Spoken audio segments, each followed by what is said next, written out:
फैसले पे आता हूं। आप सब जानते हैं कि NCDC, national cooperative development corporation, एक देश के कोऑपरेटिव सेक्टर में बहुत महत्वपूर्ण संस्थान है और कोऑपरेटिव मंत्रालय नया बनाकर प्रधानमंत्री श्री नरेंद्र मोदी जी ने इस पूरे सेक्टर में एक आमूलचूल परिवर्तन लाने का काम किया है। पिछले कुछ वर्षों में कोऑपरेटिव सेक्टर में एक के बाद एक रिफॉर्म्स आते जा रहे हैं और आज जो बड़ा फैसला लिया गया, इस फैसले का महत्व आप समझिए।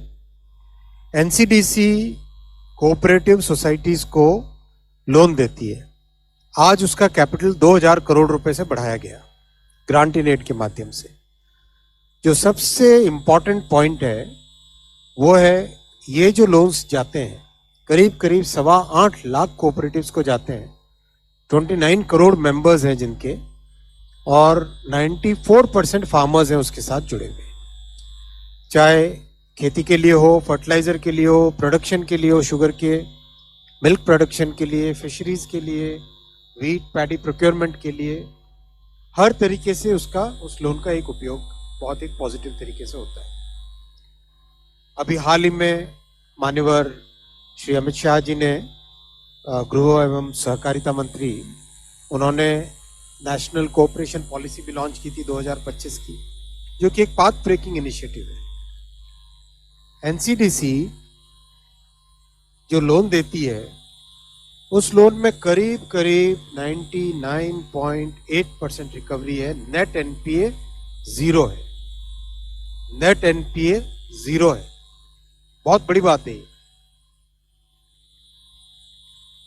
इस तरह का जो फाइनेंशियल सपोर्ट सिस्टम बना है, उस फाइनेंशियल सपोर्ट सिस्टम जो कि एक अच्छा मॉडल बना है देश में, इसको और आगे बढ़ाने के लिए 2000 करोड़ रुपए 4 साल में, एवरी ईयर 500 करोड़ रुपीस, ये इस आज की कैबिनेट के अप्रूवल का क्रक्स है।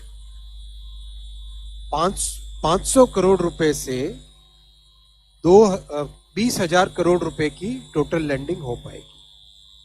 फर्दर कैपिटल मोबिलाइज करेगा एनसीडीसी, और 500 करोड़ रुपीस जो गवर्नमेंट की तरफ से सपोर्ट मिलेगा हर साल, 4 साल मतलब 2000 करोड़ टोटल, तो उससे 20,000 करोड़ रुपए की फर्दर लैंडिंग कर पाएंगे।